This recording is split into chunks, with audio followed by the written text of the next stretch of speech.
On the morning of June 4th, 1942, at Midway Atoll, an American pilot climbed into a fighter aircraft that his own commanders had already written off as dead. The Brewster F2A-3 Buffalo. Military brass called it obsolete. Pilots called it a death trap. The official report said flying it into combat was essentially suicide. One Marine officer would later write, "Any commander that orders pilots out for combat in an F2A-3 should consider the pilot as lost before leaving the ground." But that morning, Captain William Humberd didn't think about the aircraft's reputation. He didn't think about the odds. He climbed in, fired up the engine, and took off to intercept 108 Japanese aircraft bombers and fighters heading straight for the island. What happened next would prove everyone wrong about this aircraft, not just in America, but halfway around the world, in a frozen country fighting for survival against a superpower. A different group of pilots would discover something remarkable about the Flying Coffin. It could be legendary. This is the story of how an aircraft that was supposed to be worthless became a weapon in the hands of pilots who understood how to use it. And it's a story that spans 2 oceans, 2 armies, and 2 completely different endings.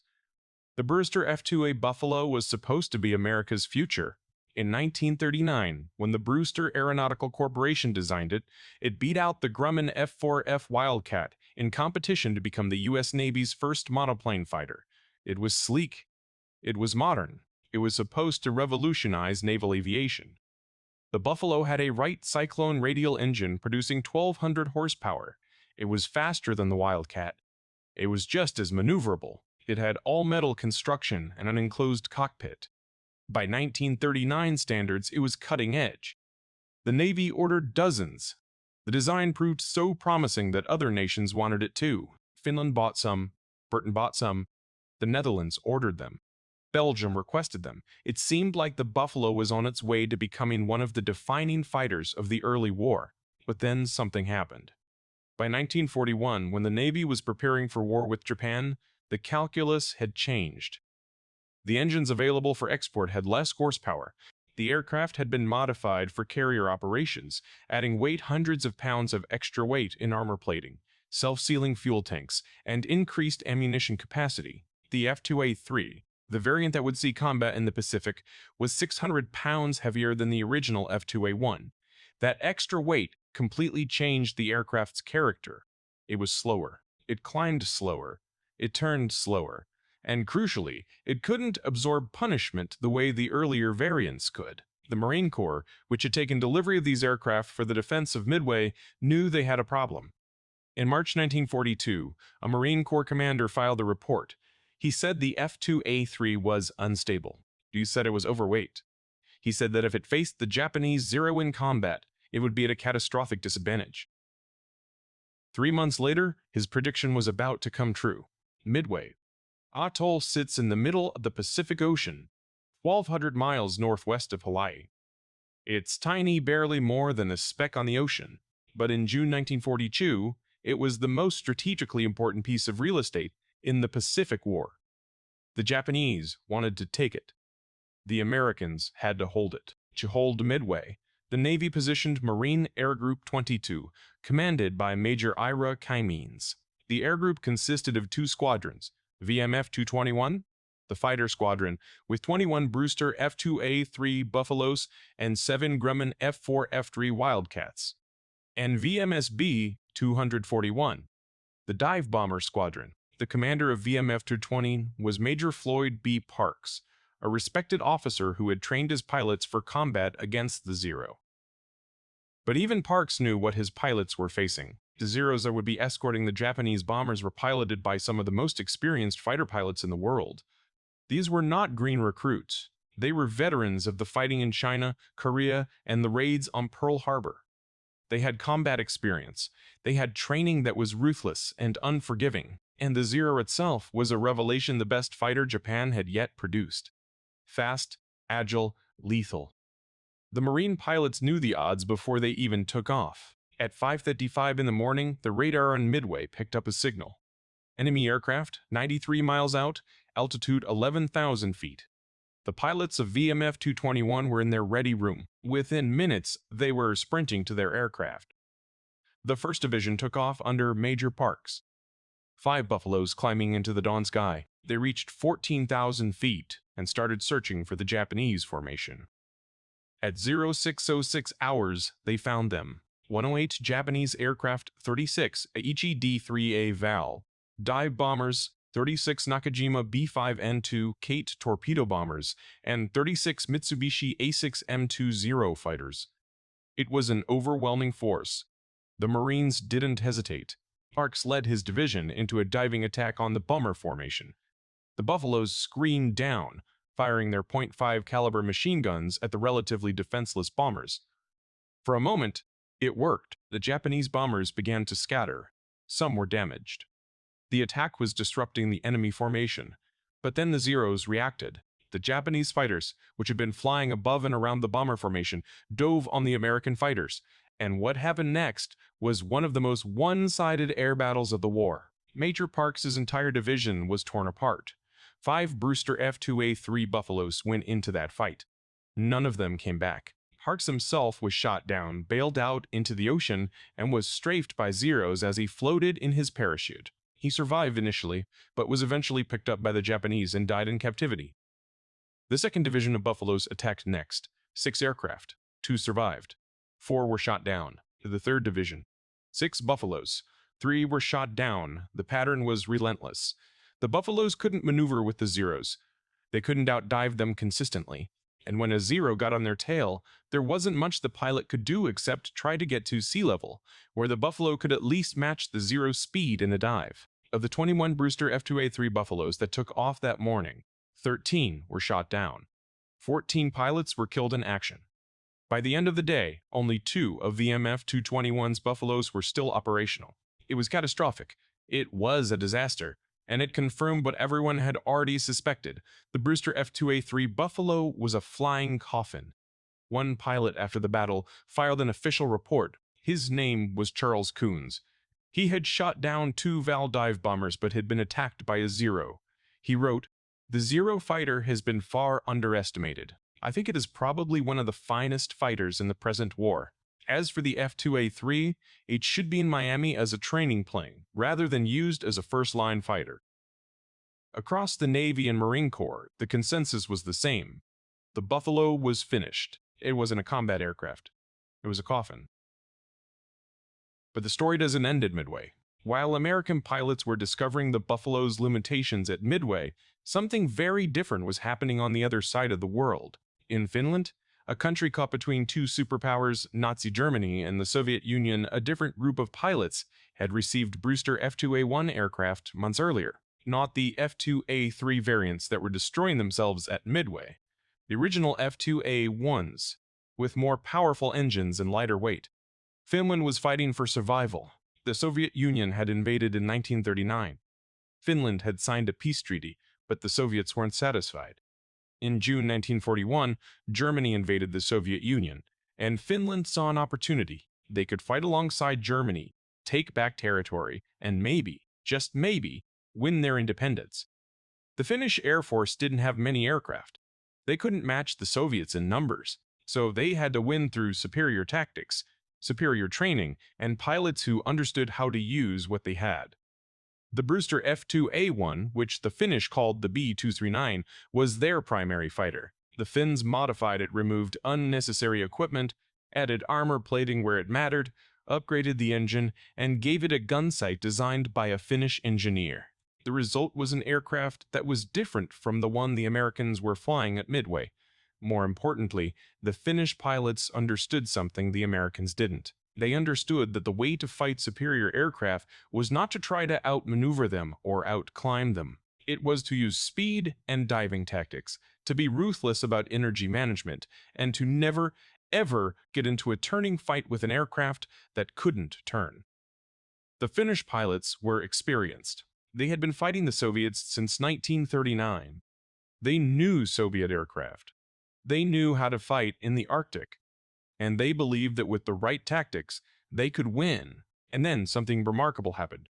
The Finnish B-239s, flying against Soviet aircraft like the I-16 and the Lavochkin La-GT-3, started posting kill numbers that seemed impossible. During the Continuation War of 1941 to 1944, the B-239s, denavalized F2A-1s, operated by the Finnish Air Force, claimed 32 Soviet aircraft shot down for every B-239 lost, producing 36 Buffalo aces, a 32-to-1 kill ratio, in an aircraft that Americans were calling a Flying Coffin.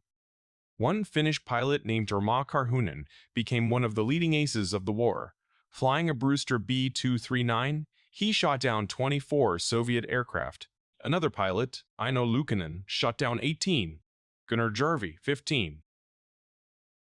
These weren't lucky pilots. These were professionals, flying an aircraft that Americans had given up on and absolutely dominating their enemies. The disparity between what the Americans were doing with the Buffalo at Midway and what the Finns were doing with nearly identical aircraft in the Arctic was stark. How was that possible? The answer wasn't the aircraft. The aircraft was the same machine. The difference was everything else. The Finnish pilots had been fighting the Soviets for years. They had learned lessons in blood. They had developed tactics that worked. They understood that when you're outnumbered and outgunned, you don't try to be better, you try to be smarter. They would attack with the sun behind them, making them harder to see. They would use speed and height advantage instead of trying to outturn enemy fighters. They would hit hard and fast, then disengage, rather than getting into prolonged dogfights. The Finnish pilots also had time to train new pilots, time to develop tactics, time to learn from experience. The American pilots at Midway were thrown into battle with aircraft they knew were inferior, against enemies they had never fought before, and they paid the price. But the Finns, with time and experience, turned the Brewster B-239 into a legend. By the end of the Continuation War in 1944, the Brewster B-239 had become known as the Pearl of the Sky among Finnish pilots. The same aircraft that Americans were calling a Flying Coffin had been transformed into a symbol of courage, skill, and victory. The Finnish achievement with the Brewster was so remarkable that it still stands as one of the most impressive displays of pilot skill and tactical acumen in the history of aerial warfare. Nearly 80 years later, that achievement hasn't been surpassed. But the story isn't just about the Finns. There's an American part of this story that's equally remarkable. Remember that morning at Midway, when the Marines were getting slaughtered? Not every pilot was shot down immediately. One pilot, Captain William Humberd, was part of the 3rd Division of Brewster Buffaloes. He had climbed into his aircraft that morning knowing exactly what he was flying into, knowing that the aircraft was inferior, knowing that the Zeros were waiting. Humberd's division attacked the Valdive bombers. He got some hits on one of them, but then Zeros were all over him. 2 Japanese fighters diving at him, firing. Humberd did what he had been trained to do. He dove. At sea level, the Brewster could match the Zero speed. Maybe not exceed it, but match it. So Humberd dove for the water at full throttle, making radical turns, trying to shake the Japanese fighters off his tail. One of the Zeros kept with him. Humberd was hit. A glancing bullet caught him in the head, tearing through his flight suit. His plane was taking damage. His canopy was shattered. The fighter was still on his tail, but then, at just the right moment, Humberd made his move. He turned into the Zero in a head-on pass. At close range, 300 yards, both planes were closing on each other fast. Humberd gave a long burst with his machine guns. The Zero caught fire. Out of control, the Japanese fighter dived into the water. Humberd had just shot down a Zero in a Brewster F2A-3 Buffalo, an aircraft that was supposedly incapable of fighting a Zero. He refueled, rear-manned, and took off again. He was one of the few Buffalo pilots who survived that day and lived to keep fighting. His achievement shooting down a Zero in a Buffalo in a head-on pass became legendary in Marine aviation circles. Humberd dove away from his pursuers, then attacked a Zero in a head-on pass, shooting his opponent down. Humberd went on to have a distinguished career. He survived the war, was promoted to colonel, and became one of the first commanders of the famous BMF 2114 Black Sheep Squadron. He flew through the Korean War and retired with honors. But that moment at Midway, that head-on pass, where he shot down a Zero in a Buffalo, remained one of the most memorable achievements of early Pacific air combat. So what's the real story here? The Brewster F2A-3 Buffalo was inferior at Midway. That's true. It was outclassed by the Zero. The pilot suffered catastrophic losses. 14 men died that day, and the squadron was destroyed as an effective fighting force. But the Brewster F2A-1, flying in Finnish hands, achieved a kill ratio that no American fighter could match. In fact, the Finnish achievement with the Buffalo was better than most American fighters would achieve against the Japanese throughout the entire war. How do we reconcile those two realities? The answer is complex, but it comes down to a few factors. First, the variants were different. The F2A-3 was 600 pounds heavier than the F2A-1 that the Finns were flying. That weight made a huge difference in combat performance. It's not an excuse, but it's a fact. Second, the opposition was different. The Finnish pilots were fighting Soviet aircraft like the I-16, which, while maneuverable, didn't have the speed or power of the Zero. The American pilots at Midway were facing the best fighter Japan had to offer, piloted by the most experienced pilots in the world. Third, in this, is the crucial part: the tactical approach was different. The Finnish pilots had learned over years of fighting how to use the Buffalo's strengths. They understood speed and diving tactics. They understood energy management. They understood how to survive against numerically superior and more capable fighters. The American pilots at Midway were improvising. They were learning in real time against an enemy that was far superior and far more experienced. But there's something else too. The American pilots at Midway were the bravest men you could imagine. They flew into impossible odds knowing they were probably going to die. And many of them did die, but they did it anyway, because they were ordered to, and because they understood what was at stake. 23 of the survivors of the battle were awarded the Navy Cross, the second highest decoration in the military. Many of them received it posthumously. These weren't men who failed because of cowardice or lack of skill. They failed because they were given an impossible task to defend Midway with an inferior aircraft against an overwhelmingly superior enemy. But even in that failure, there were moments of extraordinary success. Humberd shooting down a Zero, other pilots getting hits on Val bombers. Pilots like Marion Carl, who became a future ace, taking down a Zero and damaging two others in a Wildcat, not a Buffalo but still inferior to the Zero.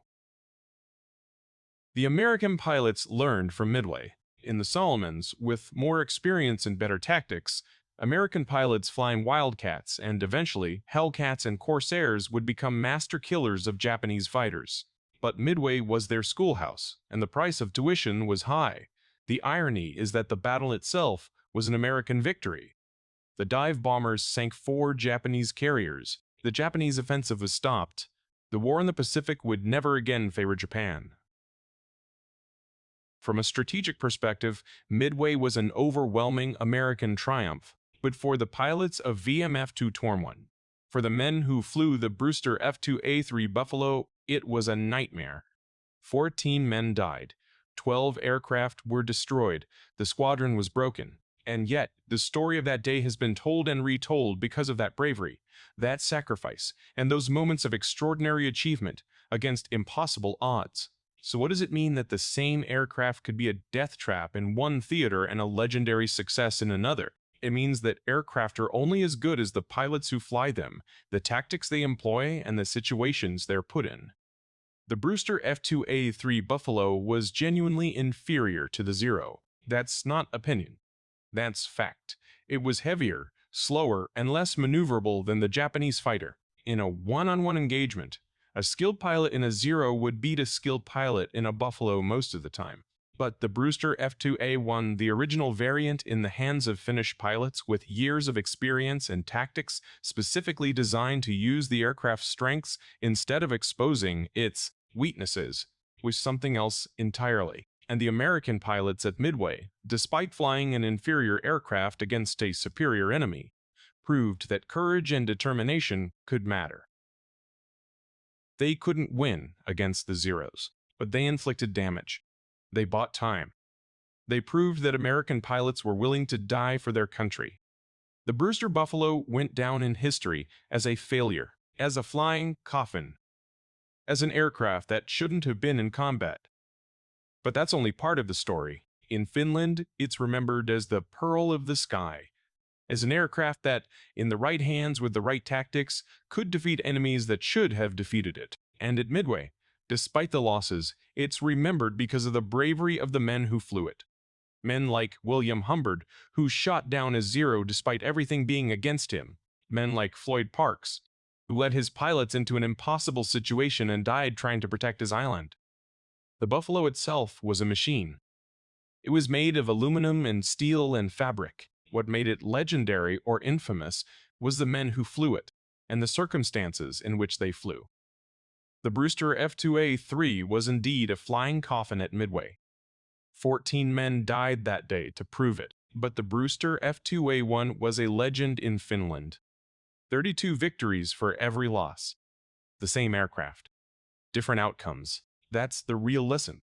Technology matters, but courage, skill, tactics, and experience matter more.